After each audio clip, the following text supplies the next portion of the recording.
This is Carl at National RV Detroit. I'm going to walk you through this 2024 Bullet Crossfire by Keystone, and the model number is 1900 RD.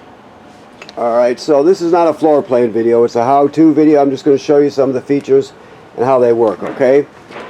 So starting at the door side rear, you have regular scissor type stabilizers, of course. You have a power awning with LED strip. Outside power here. This is the vent for your range hood, so if you're going to be venting to the outside using the range hood, you're going to want to open this baffle up and let it flap freely. Okay, just flip it open with your thumb or index finger. Okay. As we move forward, you have pass-through storage. We'll look at what we've got in there when we get to the other side. You got a deep cycle marine battery, a 20-pound LP tank. This is the kill switch for your battery right here. You can see it. You can just you can just disconnect the battery from your trailer at any time. While we're here, this is just a plug that you can purchase. This is a Zamp solar product, so you could purchase their solar battery charger. That plugs right into this plug. It folds into like a suitcase sort of. So if you're interested in getting something like that to charge the battery from the sun, you could get that, and it plugs in right there. It's just pre-wired for that product. Okay. All right. So if we come this way, you have your dump hose. There's your 3/4 inch crank right there for your stabilizers. This is a reducer for your 30 amp power cord to reduce it down to a 20. And then you're pre-wired for a solar controller and a inverter if you were ever to upgrade. Okay, so this is the water connection here. So the most common way to get water to the trailer is through the city water connection, which is right here. So you just hook your hose on there and you're all set. Now if you're camping someplace that does not have city water, you can pre-fill your fresh water tank by filling it right here, and then you can use the onboard pump to pump the water, and all the plumbing will work as though you have city water. You'll just be pumping it from the fresh water tank. So you have two options. Alright. This has a on-demand water heater. So basically you have on-demand hot water. So once you turn it on, it'll just keep giving you non-stop hot water, which is great, obviously, for the shower.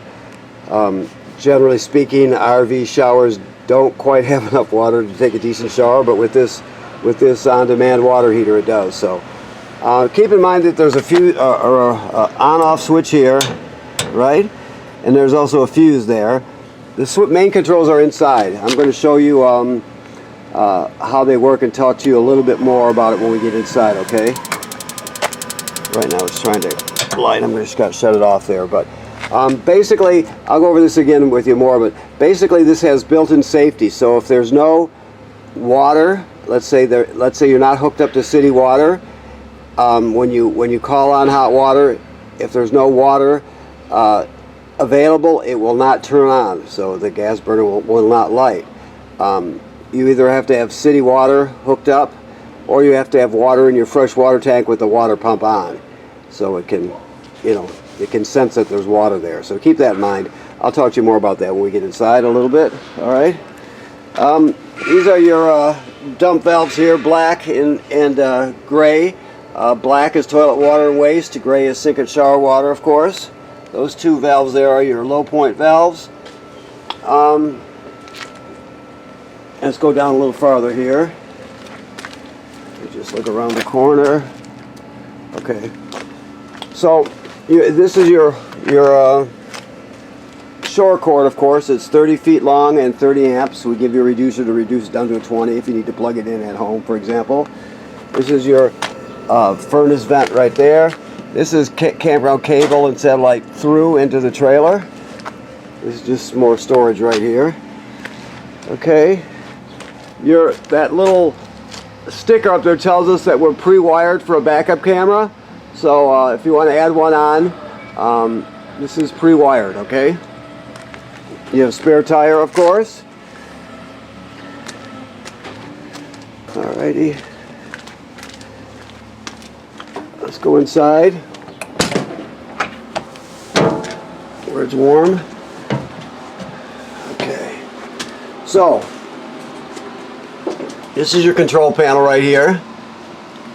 To turn your water pump on is right here. You use this water pump to pump water out of the fresh water tank if you don't have city water. You also use this to winterize the trailer. Your lights here, your awning light, and then of course your interior light here. Your power awning switch right here. Remember to operate the power awning, because there's an arm right here. You always have to have it sticking out perpendicular from the side of the trailer so it doesn't get caught up on the arm. But then you're just gonna operate like this. Very simple.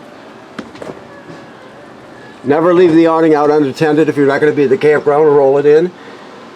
Otherwise it can get damaged by the weather.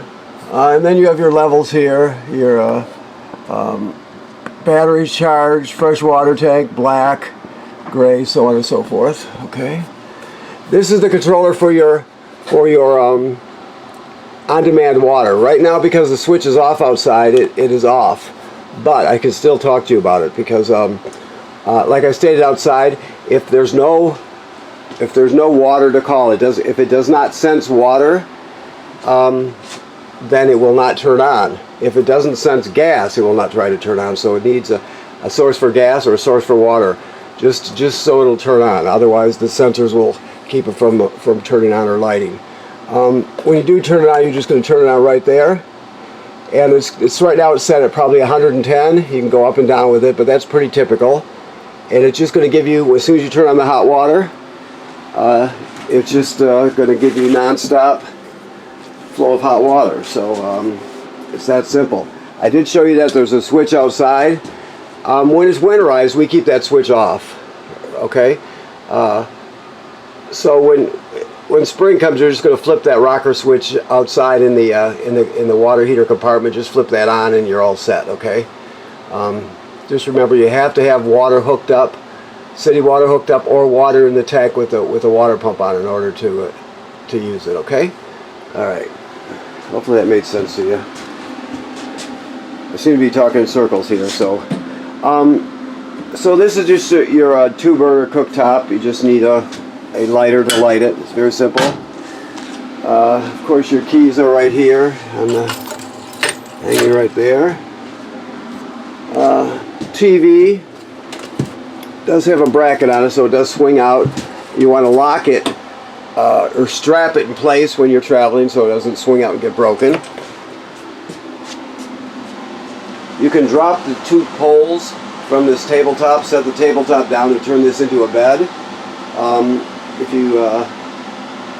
you've got somebody visiting, or you need another bed for whatever reason. This right here is your power converter. This converts AC to DC power. So basically, when you're plugged into shore power, you have 110 AC on these circuit breakers. Okay. So they're all labeled. You can see they're labeled down here. So that's 110 AC, and then the power is converted to 12 volt DC on the other side. So over here where you see the 12 volt fuses, it's 12 volt DC. And those are labeled, so you know what those are protecting. Also,